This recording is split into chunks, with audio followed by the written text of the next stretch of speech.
53 years old, Lieutenant Colonel, retired, United States Army, 82nd Airborne Division, Fort Bragg, North Carolina. 28 years of service, Iraq twice, Afghanistan 3 times, and assignments in places that don't appear on any map cleared for public consumption. I have sat in rooms where the decisions made in the next 10 minutes would determine whether certain people lived or died, and I have made those decisions with steady hands and a clear head. I thought I had seen everything a man could be asked to see. I was wrong. The flight from Bagram landed at Fayetteville Regional at 6:40 in the evening. 11 months away. The kind of absence that hollows out the ordinary things. The smell of Harper's coffee in the morning, the sound of Grace practicing piano badly and enthusiastically in equal measure, the specific creak of the third porch step that I'd been meaning to fix for 6 years. These are the things a man holds on to across 11 months of dust and altitude, and the particular grinding exhaustion of intelligence work in a theater where the information is never complete, and the consequences of getting it wrong are immediate and physical. I turned my phone on in the arrivals terminal. 11 months of accumulated silence flooding back in, messages, notifications, the digital residue of a life that had continued without me. The most recent message was from our neighbor Donna Purcell, sent 4 days earlier. It said, "Cole, Harper is at Cape Fear Valley. Please call me when you land. It's important." I called her before I reached the baggage carousel. What Donna told me in the next 4 minutes rearranged everything. I thought I understood about coming home. 6 days ago, on a Tuesday afternoon, Harper had withdrawn $8,400 in cash from our joint account at the Wells Fargo on Skybo Road. It was the first installment for a roofing contractor. Our roof had been leaking since March, a slow, persistent problem she had been managing on her own while I was gone, the way she managed everything on her own while I was gone, with quiet competence and no complaint. Grace was in the back seat. They were heading home on Rayford Road, a route Harper drove 3 times a week, when a Fayetteville Police Department cruiser pulled them over. What happened next was documented in an FPD incident report that described Harper as visibly intoxicated, erratic, and combative. The report said she had exited the vehicle in an aggressive manner, refused lawful commands, and physically resisted arrest. It said the responding officers had been forced to restrain her for their own safety and the safety of the minor in the vehicle. It said a bottle of wine had been found in the passenger seat. Harper had not had a drink since 2019. A decision she had made quietly and kept without drama, the way she did most things. The incident report was signed by Sergeant Darren Grant, 14 years with the Fayetteville Police Department, 3 formal complaints filed against him in that time, all 3 closed without action. By the time I landed, the case had been marked closed. Harper was in the ICU at Cape Fear Valley Medical Center with 4 broken ribs, a fractured orbital socket, a laceration above her left ear that had required 11 stitches, and internal bruising that the doctors were still monitoring. The $8,400 had not been recovered. It was logged in the incident report as evidence, a notation so routine, so bureaucratically seamless, that you would have to be looking for it to understand what it meant. Grace had been in the back seat for all of it. She was 14 years old. She had watched 3 men in Fayetteville Police Department uniforms put her mother on the ground on Rayford Road on a Tuesday afternoon, and then she had been placed in the custody of a social services officer while her mother was transported by ambulance. Donna had collected her 2 hours later after a cascade of phone calls that nobody should have to make. I stood in the arrivals terminal at Fayetteville Regional with my duffel at my feet and Donna's voice in my ear. And I did what I had trained myself to do across 28 years of situations where the emotional response and the useful response were different things. I assessed 3 officers, 1 sergeant with a documented pattern, $8,400 in cash withdrawn the same day. A report written with the kind of careful practice language that comes from experience, not the experience of writing accurate reports, but the experience of writing reports that will survive scrutiny. A case closed in 6 days, a 14-year-old witness whose account did not appear anywhere in the documentation Donna had managed to obtain. I picked up my duffel. I thanked Donna. I told her I was on my way. I did not go to the police station. Not yet. I had learned a long time ago that the first move in any operation is the one that determines what moves are still available afterward. And I was not going to spend my first move on something that would only tell the other side that I was coming. Before I go further, drop a comment and tell me where you're listening from and what time it is there. Hit that, like if you've ever come home to something you weren't prepared for. Back to Cole. I drove to Cape Fear Valley Medical Center. I parked in the lot on Owen Drive and sat in the rental car for 3 minutes, doing the thing I had learned to do before any difficult entry, preparing for what I was about to see so that what I saw did not make me useless. Then I went inside. Harper was in room 412. The hallway outside smelled of antiseptic and the particular recycled air of a building that never fully opens its windows. I stopped in the doorway. She looked smaller than I had ever seen her. The bruising had spread and deepened in the 6 days since Tuesday. Her left eye was swollen nearly shut, the stitched laceration above her ear visible against hair that had been carefully cleaned and arranged by someone, probably a nurse, in a gesture of small dignity. Her left arm was immobilized. The monitors beside her bed recorded her in the patient, indifferent language of machines. I sat in the chair beside her bed and held her hand, the right one, undamaged, and I looked at the ceiling for a long time. Grace was at Donna's house, safe, eating soup and watching television and processing something that a 14-year-old should never have had to see. I would go to her next, but first I needed this moment, not for grief, though the grief was there, underneath everything, waiting, but for the specific clarity that comes when you understand exactly what has been done and by whom and with what degree of deliberation. This was not a mistake. Mistakes have a different texture. This was a decision made by men who had made it before, who had written the same careful report before, who had closed the same case before, who had divided the same cash before and gone home and slept and woken up and put on their uniforms and done it again. Sergeant Darren Grant, 14 years on the force, 3 complaints, 0 consequences. I had spent 28 years in service to the idea that institutions, properly run, produce justice. I had also spent 28 years in intelligence work, which means I had spent 28 years understanding exactly how thoroughly an institution can be corrupted when the right people decide that the rules apply to everyone except themselves. I knew what this was. I knew what it required. I was 53 years old, and I was tired in a way that had nothing to do with the 11 months in Afghanistan, and I was about to do something that would take patience and precision and the willingness to move slowly when everything in me wanted to move fast. I held Harper's hand. The monitors beeped. The hallway outside was quiet. I started making a list. Grace was sitting at Donna's kitchen table when I arrived, her hands wrapped around a mug of hot chocolate she wasn't drinking. She looked up when I came through the door, and I saw 2 things happen in her face simultaneously: the relief of seeing me and the flinch underneath it, the new involuntary response of a girl who had watched uniformed men do something that uniforms were not supposed to do. I crossed the kitchen and held her for a long time without saying anything. She didn't cry. She was 14, and she had been managing herself for 6 days with the particular determined composure of a child who has decided that falling apart is not an available option. I recognized it because I had learned the same thing myself at roughly the same age, and I recognized it as both impressive and deeply unfair. Later, after Donna had gone to bed, Grace told me what she had seen. She told it quietly and in order, the way she had clearly told it to herself many times in the past 6 days, the way you tell a thing when you are trying to make it make sense and it refuses to. Harper had been driving the speed limit on Rayford Road. The cruiser had come up behind them with lights but no siren, which Grace thought was strange, but didn't say anything about. Harper pulled over correctly, immediately, into the parking lot of a strip mall near the corner of Cliffdale.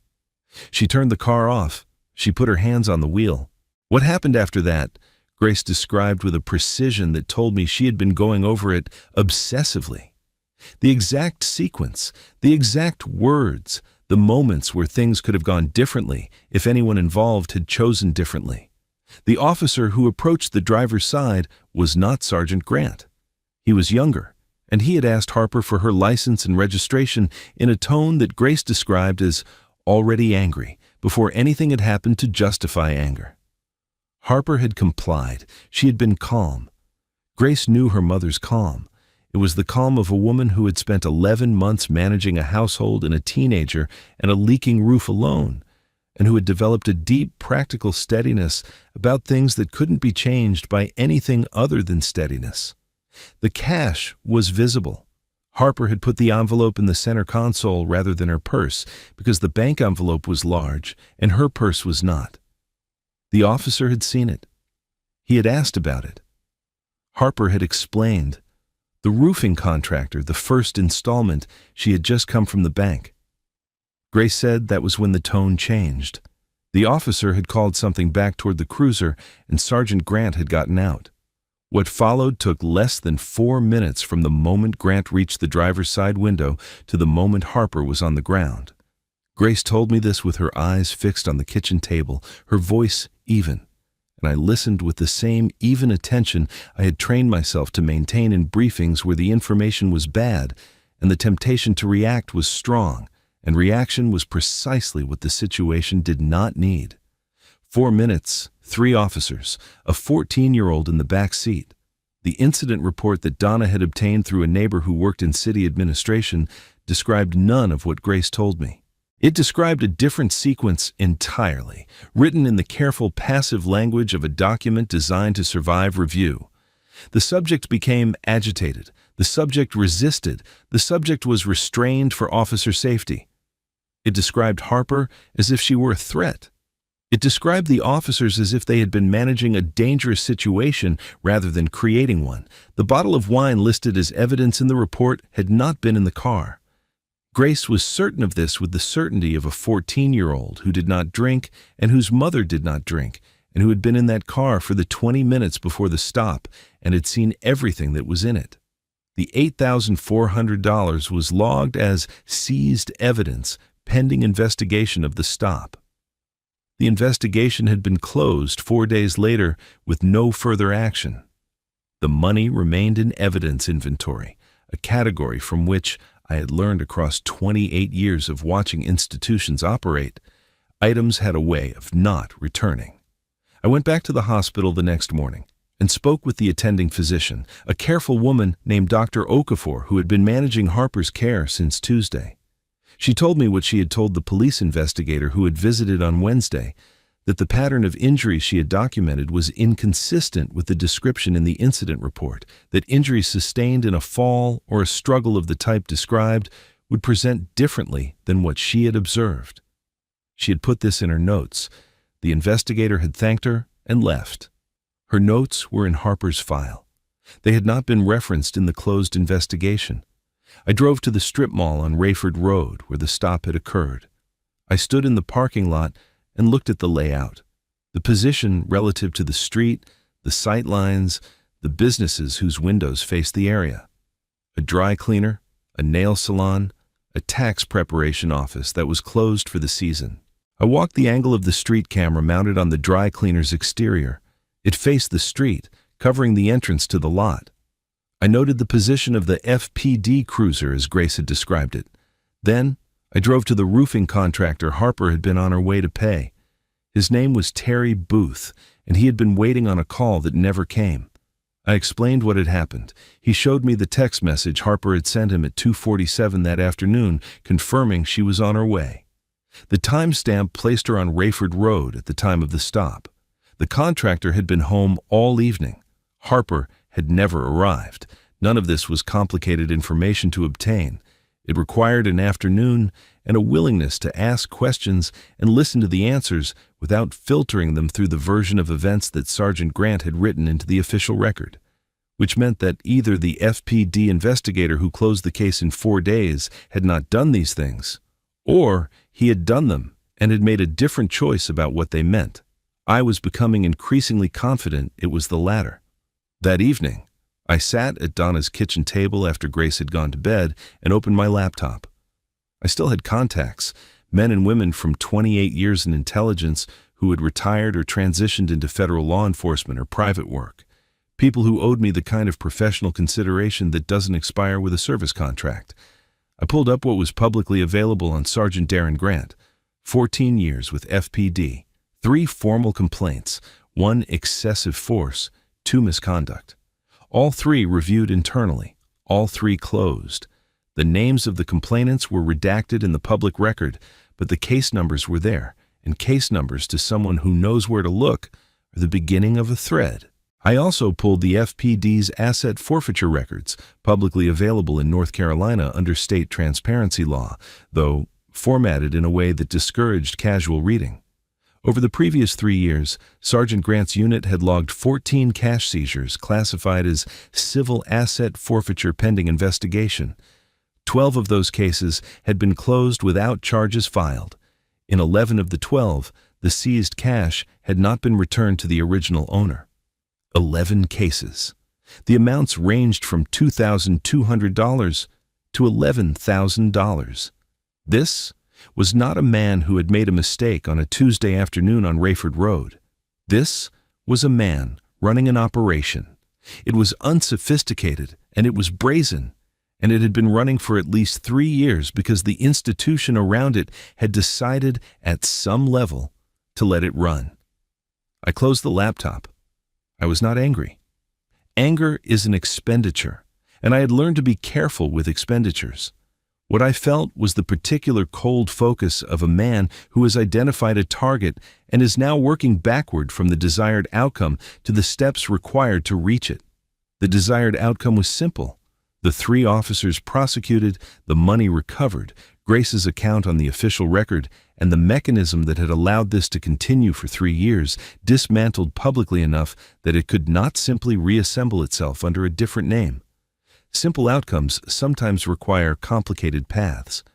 I was patient, I had time, and I had spent 28 years learning exactly how to dismantle things that were designed to stay standing. The dash cam had been my idea, installed 2 years earlier after a conversation with a colleague whose wife had been in a minor fender bender with a city vehicle and spent 4 months fighting a version of events that the city's version consistently contradicted. I had spent an afternoon in the garage mounting a Garmin Dash Cam 67W to the inside of the windshield with a hardwired power supply. Front and rear cameras, 1440p resolution, continuous loop recording to a 256 gigabyte card that would hold approximately 72 hours of footage before overwriting. Harper knew it was there. She had asked about it once, and I had explained it the way I explained most things that came from my professional experience, as a reasonable precaution that cost very little and could matter enormously under the right circumstances. The right circumstances had arrived on a Tuesday afternoon on Rayford Road. The camera would have recorded everything from the moment the cruiser's lights appeared in the rear view to the moment the feed was interrupted, either by the car being turned off or by the card reaching its loop point. The card recorded continuously, regardless of whether the engine was running, drawing from a small backup battery I had wired into the system specifically because there were scenarios in which the car being off did not mean the recording should stop. The car had been impounded as part of the stop. It was currently in the FPD impound lot on Southern Avenue. This was the first thing I had thought of on the drive from Donna's house to Cape Fear Valley on the night I landed, and it was the thing I had been thinking about with careful steadiness ever since. The footage existed.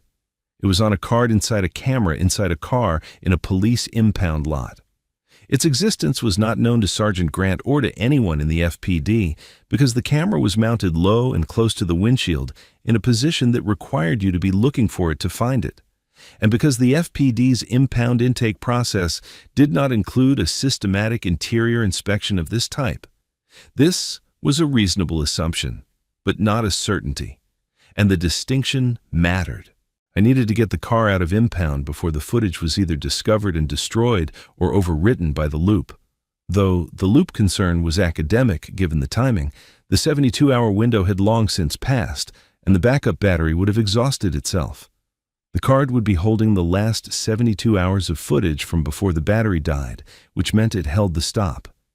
Getting a vehicle out of police impound when the registered owner is hospitalized and the case is listed as closed is not a simple administrative process, but it is a navigable one. I called a Fayetteville attorney named Gerald Marsh, who had been recommended by Donna and who practiced primarily in civil matters but understood the procedural landscape of local law enforcement well enough to be useful. I explained the situation in factual terms, without the dashcam. That information I kept to myself, because revealing the existence of the footage before I had it in hand would give the wrong people time to look for it. Marsh filed a vehicle release request on the basis that the registered owner was incapacitated, the co-owner, me, was present and authorized, and the case to which the vehicle had been connected was closed. The FPD impound office had 48 hours to respond under North Carolina procedure. They responded in 31 hours. The car was available for pickup. I drove to the Southern Avenue lot on a Thursday morning with the release paperwork and my military ID and the particular expression of a man who is conducting routine business and finding it mildly inconvenient. The intake officer logged me out without conversation. I drove the SUV out of the lot and 2 blocks down Southern Avenue before I pulled into a gas station parking lot and stopped. I reached up and unclipped the dash cam from the windshield mount. The indicator light on the side was dark. The backup battery had been exhausted as expected. I turned it over in my hands. The card slot was on the left side, behind a small rubber cover. I pressed the cover aside with my thumbnail and looked at the card. It was there, undisturbed. I drove to Donna's house. I went to the kitchen table. I took out my laptop and the card reader I had packed in my duffel before leaving Bagram, a habit from years of handling field recordings, and I inserted the card. The footage loaded in 30 seconds. I am not going to describe what I watched in detail because the details are Harper's and Grace's, and they do not belong in a story told for a general audience. What I will tell you is that the footage was clear. The resolution was what I had paid for. The timestamp was accurate. The audio was clean enough to capture voices and the specific sounds of what happened on that parking lot in the 4 minutes between the cruiser's lights appearing and Harper going down. The incident report that Sergeant Grant had filed was not a distortion of events. It was a replacement of them. A document that bore no meaningful relationship to what had occurred, written with such practiced confidence that it would have been entirely convincing to anyone who had not seen the footage. I watched it twice. The second time, I took notes. Then, I made a phone call to a man I had served with for 6 years in the early 2000s, who had left the Army in 2009 and joined the FBI and was currently a supervisory special agent in the Charlotte field office, which covered Fayetteville and Cumberland County. His name was Ray Tillman, and we had not spoken in 3 years, and the first thing he said when he heard my voice was that he hoped I wasn't calling because I needed something difficult. I told him I was calling because I had something he needed and that the difficult part was already done. He was quiet for a moment. Then he said, to send him what I had. I copied the footage to an encrypted drive, formatted a summary of the supporting documentation, the medical report, Grace's account written in her own words at my request the previous evening, the contractor's text message, the asset forfeiture records, and drove to the FedEx on Bragg Boulevard and sent the package to the Charlotte field office by secured courier. Then I went back to Cape Fear Valley. Harper was awake. She had been drifting in and out for 2 days, and this was the first time I had seen her eyes fully open and tracking. She looked at me the way she had looked at me across 22 years of marriage, with the specific combination of complete familiarity and something that had never quite become ordinary, something that I had spent 22 years being grateful for without always saying so. I sat beside her and held her hand and told her that it was being handled, not the details. Just that. She closed her eyes again. Her grip on my hand didn't loosen. The footage was on its way to a supervisory special agent in the Charlotte FBI field office. The documentation was assembled and sent. The thread had been found, and the first pull had been made. Now came the part of any operation that is hardest for people who are used to action: the waiting. I was 53 years old. I had learned to wait. Ray Tillman called back in 48 hours. I'm not going to relay the conversation in detail because the operational specifics of a federal investigation are not mine to describe, and because the conversation was less important than what it confirmed. The footage was sufficient, the supporting documentation was sufficient, and what I had sent him connected to something that the Charlotte field office had been peripherally aware of for 18 months without having the evidentiary anchor to move on. The asset forfeiture pattern I had identified in the public records was not limited to Sergeant Grant's unit. It was a practice, informal, undocumented, running on the shared understanding of a small group of officers who had been doing it long enough that it had become routine. The amounts were kept small enough, individually, to avoid the thresholds that trigger automatic federal review. The targets were selected carefully. Cash transactions, people unlikely to have legal resources, situations that could be written as something else in an incident report by someone with 14 years of practice writing incident reports. Grant was not the architect. He was the most active practitioner. The architecture had a different address. Ray told me what he needed from me, which was patience and the agreement not to take any action that would compromise the investigation or alert the subjects that federal attention had arrived. He said this with the tone of a man who had known me for a long time and understood that patience was something I was capable of, but that it required active maintenance. I told him he had 30 days. He said he'd work with that. I spent those 30 days doing 3 things. The first was being present. Harper's recovery was not linear. There were good days and setbacks, days when the pain was managed and she was nearly herself, and days when the accumulated physical and psychological weight of what had happened pushed everything else aside. Grace was doing the same uneven work in parallel, and the two of them needed someone in the house who was steady in the specific way that steadiness is not absence of feeling, but management of it. I cooked. I drove Grace to school. I sat with Harper through the bad nights. I fixed the 3rd porch step. Finally, on a Saturday morning when the weather was clear and the work of it was exactly what I needed. The second thing was preparation. I spent time every evening assembling documentation, not for Ray, he had what he needed, but for the civil process that would follow the criminal one. The attorney Gerald Marsh had agreed to represent Harper in a civil suit against the city and the officers individually, and civil suits require a different kind of evidentiary architecture than federal investigations. I organized the medical records, the contractor documentation, Grace's written account, the asset forfeiture analysis. I built a timeline that was precise to the minute for the sequence of events on Tuesday afternoon.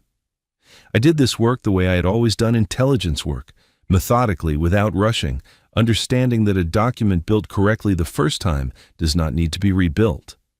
The third thing was finding the other victims. The 12 closed cases in the asset forfeiture records had redacted complainant names, but case numbers can be cross-referenced against court records if the original stop resulted in any citation, and citations are public record in North Carolina. It took me 4 evenings and access to the Cumberland County Court database, publicly available, though the interface was designed by someone who appeared to believe that public access and practical access were different things, to identify 7 individuals whose names appeared in citation records matching the case numbers from Grant's unit. I contacted each of them. Not all of them were willing to speak. 2 had moved out of the county. 1 had been advised by a lawyer not to discuss the matter. But 3 of them spoke with me, and what they described was consistent enough in its specifics: the cash, the manufactured justification, the report that bore no relationship to what had actually happened, to constitute a pattern that no reasonable investigator could attribute to coincidence. I passed their contact information to Gerald Marsh, who passed it to Ray Tillman, who added it to what was becoming a substantial federal case file. On the 22nd day, Ray called and said they were ready to move, and asked if there was anything I wanted to know before it happened. I asked him one question: whether the action would be public, meaning whether the people of Fayetteville would see it happen rather than simply read about it afterward. He said he could not promise the specific choreography, but that federal arrests at a law enforcement event would by definition be a public matter. I told him that was sufficient. The Fayetteville Police Department's annual Public Safety Recognition Day was scheduled for a Saturday in late October.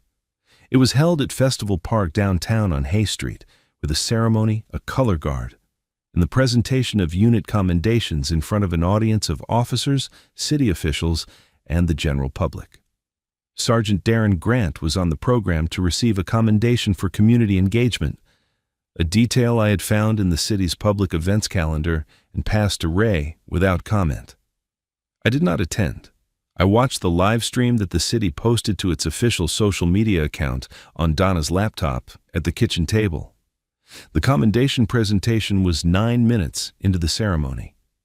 Grant was standing at the front, facing the crowd in full dress uniform, when the 4 federal agents came through the crowd from different angles and the ceremony stopped. I watched the video for approximately 40 seconds. Then I closed the laptop. I didn't need to see the rest. I knew what happened next. I had spent 28 years understanding how things end when the right preparation meets the right moment, and I did not need the visual confirmation. The confirmation that mattered was not on a screen.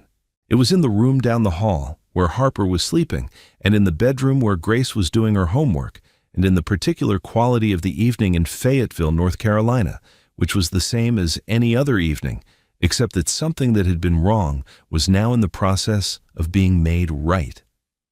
The arrests were made on a Saturday. By Monday morning, the footage I had provided to Ray Tillman's office had been released as part of the federal case record, a standard procedure in cases of this type, where the evidentiary video is central to the charges, and it had traveled the distance from a federal court filing to the front page of the Fayetteville Observer to every major news network in the country in approximately 6 hours.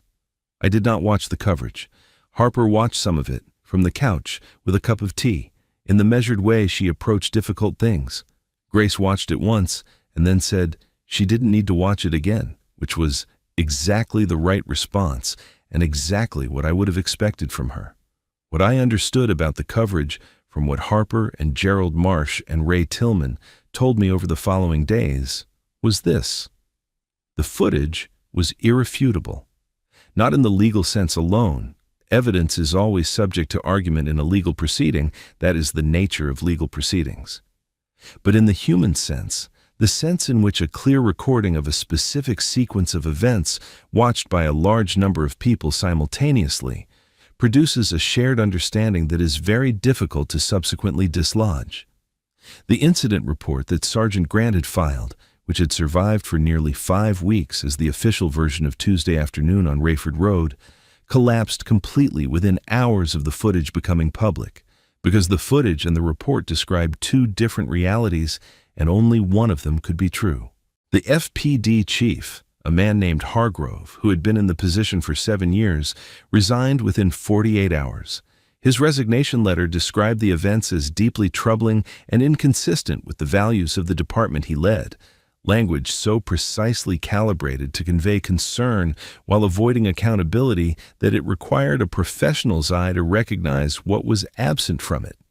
Ray Tillman told me that Hargrove was a subject of the investigation rather than a target, which in federal terminology means the evidence pointed toward awareness rather than active participation, but that the distinction was not a guarantee of anything, and that the investigation remained open. Grant and the 2 officers who had been on Rayford Road with him were charged federally with deprivation of rights under color of law, which carries significant penalties, and which, because it is a federal charge, cannot be plea bargained at the county level or quietly resolved by the institution that had been sheltering them. They were also charged with theft and civil rights violations under state law. Their bail was set and posted, which meant they were not in custody during the pretrial period, a fact that produced a significant volume of public comment. But the federal charges meant that their law enforcement careers were over regardless of how the criminal proceedings ultimately resolved. The $8,400 was returned. It arrived via certified mail from the Cumberland County Evidence Coordinator in a bank envelope, with a letter citing the federal case number and describing the return as a correction of improperly seized assets. Harper held the envelope for a moment without opening it, then set it on the kitchen counter and went back to what she'd been doing. That evening, she told me that the money wasn't what she thought about. I asked her what she thought about. She said she thought about Grace and whether the flinch would go away and how long it would take. I told her I didn't know, but that I thought it would. Gerald Marsh filed the civil suit against the city of Fayetteville and Grant and his two officers individually the following week. I will not detail the civil process because it was long and procedurally complex and ultimately resolved in a settlement that I am not authorized to describe in specific terms, except to say that its terms reflected the strength of the evidence and the thoroughness of the federal case. What I can say is that Harper did not have to testify publicly, which had been her primary concern, and that Grace did not have to testify at all. The three other victims whose contact information I had provided to Gerald Marsh were included in a related civil action. Two of them had recoveries. The third chose not to participate, which was his right. 6 weeks after the arrests, I drove to the strip mall on Rayford Road. I parked in the same parking lot where Harper had pulled over on a Tuesday afternoon in October. I sat in the car for a few minutes, not thinking anything in particular, just sitting in the geography of it, the way you sometimes need to occupy a place physically in order to understand that it is just a place. Ordinary concrete and ordinary asphalt and ordinary light. And that what happened there was done by specific people who made specific choices, and that those choices had consequences, and that the consequences had arrived. Then I drove home. Recovery does not announce itself. It does not arrive on a specific morning with a clear before and after, the way certain things in a life arrive. A deployment order, a wedding, a phone call from a neighbor in an arrivals terminal. It moves the way seasons move in North Carolina, gradually and then unmistakably, until one day you look around and the light is different and the air is different, and you understand that something has shifted without your having been able to identify the precise moment of the shift. Harper's physical recovery was measurable in the way that physical recoveries are. The swelling receding, the orbital fracture healing on the schedule the doctors had described, the ribs becoming less present in her breathing until they were simply background noise, and then not even that. She was back at her school by January, 3 months after the stop. She drove herself on the first day, which was a decision she made and announced without discussion, the way she made most of the decisions that mattered. Grace's recovery was less measurable and more important. The flinch that Harper had worried about, the involuntary startle response that a 14-year-old had developed in 4 minutes on a parking lot on Rayford Road, did not disappear on a schedule. It came and went. It was present when a police cruiser appeared in traffic ahead of us on the way to her school, and then it was absent when we passed a county sheriff's deputy at a crosswalk, and she didn't react at all, and I couldn't tell you which incident represented progress and which represented the ordinary variability of a young person working through something difficult. What I could tell you was that she talked about it, which she had not done in the first weeks, and that she had found a counselor she trusted, and that she was, in the way of 14-year-olds who are fundamentally resilient, putting it into the context of a life that had more in it than that Tuesday afternoon.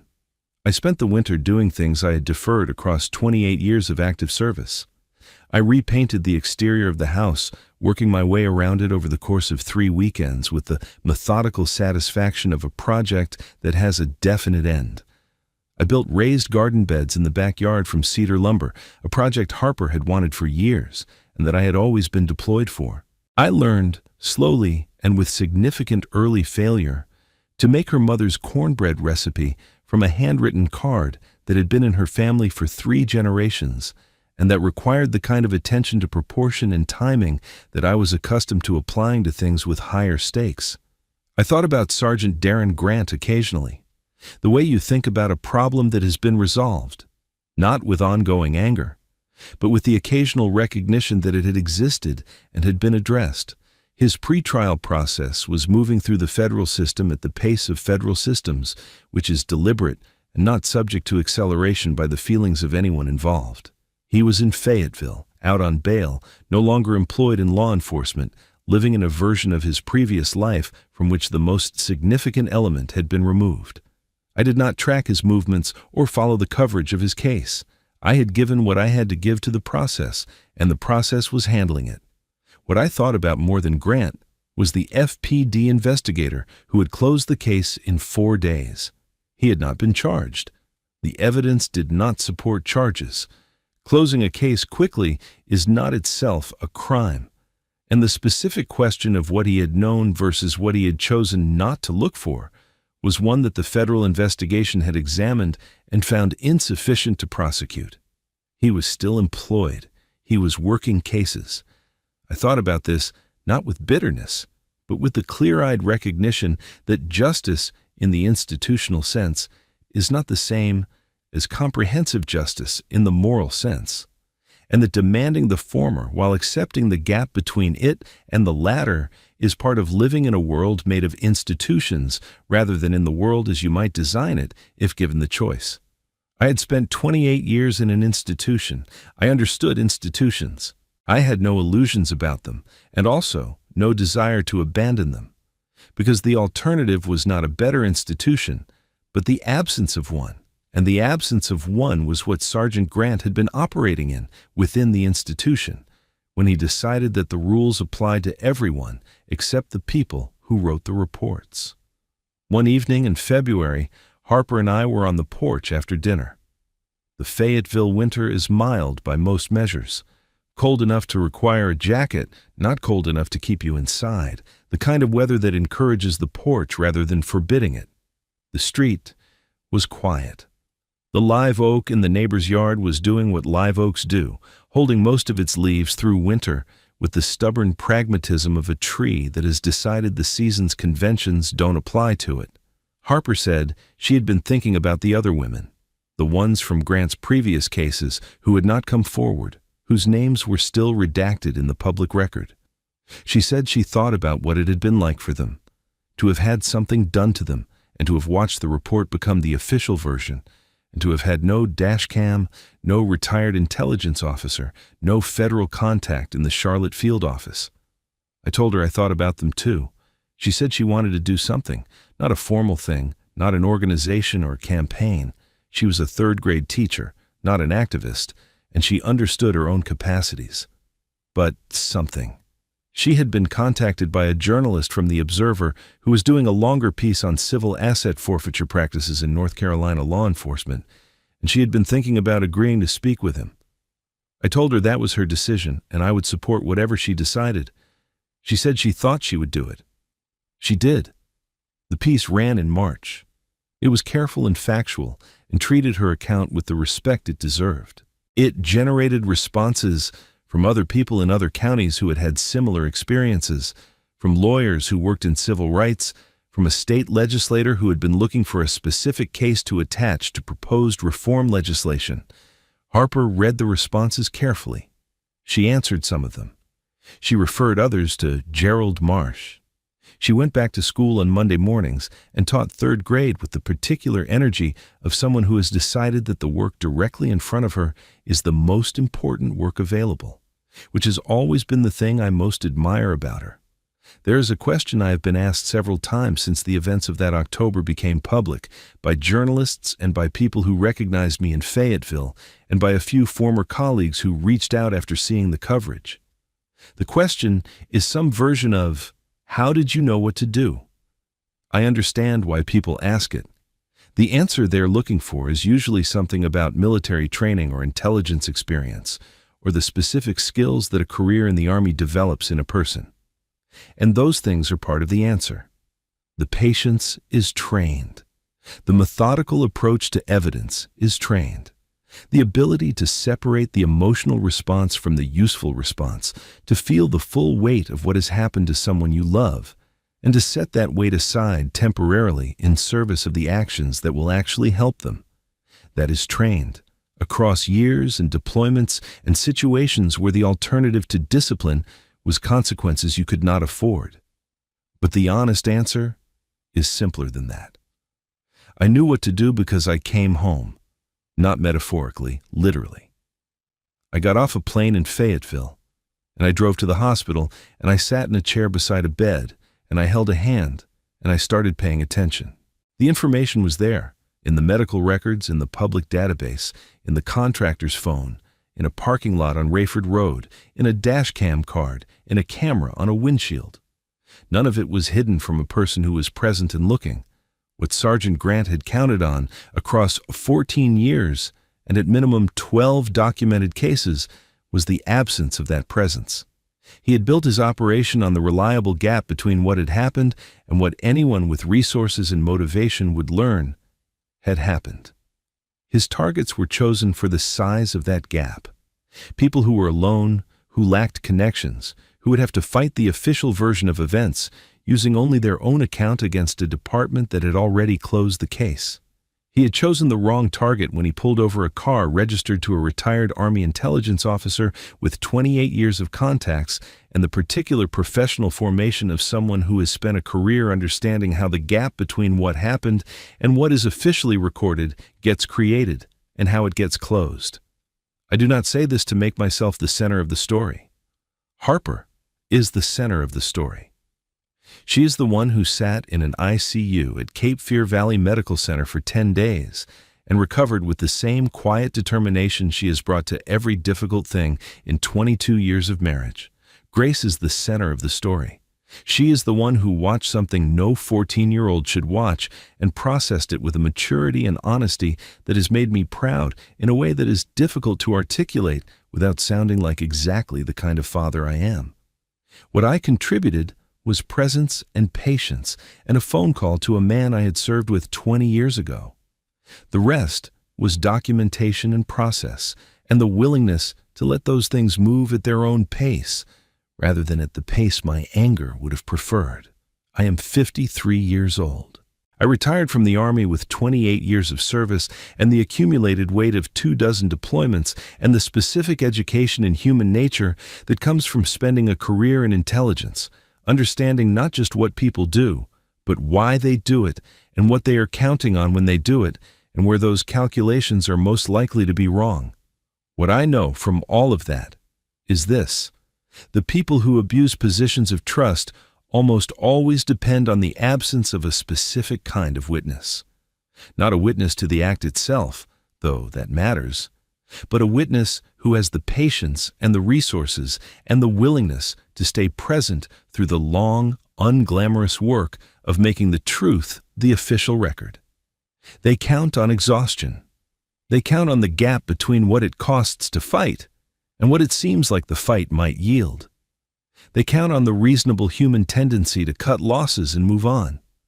The answer to that is not rage. Rage is loud and fast, and it gives the other side exactly the narrative they need. The answer is patience. Documentation.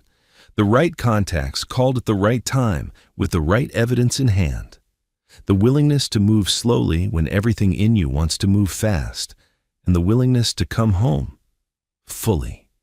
To be present in the life that is actually happening rather than the one you thought you were returning to. Because presence is not just a comfort to the people who need you. It is a form of protection. It is the thing that closes the gap. I am on the porch. The street is quiet. The live oak in the neighbor's yard is holding its leaves into the late winter the way it always does, stubborn and green, indifferent to the calendar. Harper is inside. I can hear her on the phone with her mother, laughing at something. A real laugh, the kind that reaches her eyes, that I heard for the first time again about 6 weeks ago, and that I have been quietly grateful for every time since. Grace has her license now. She drives herself to school on Tuesdays and Thursdays.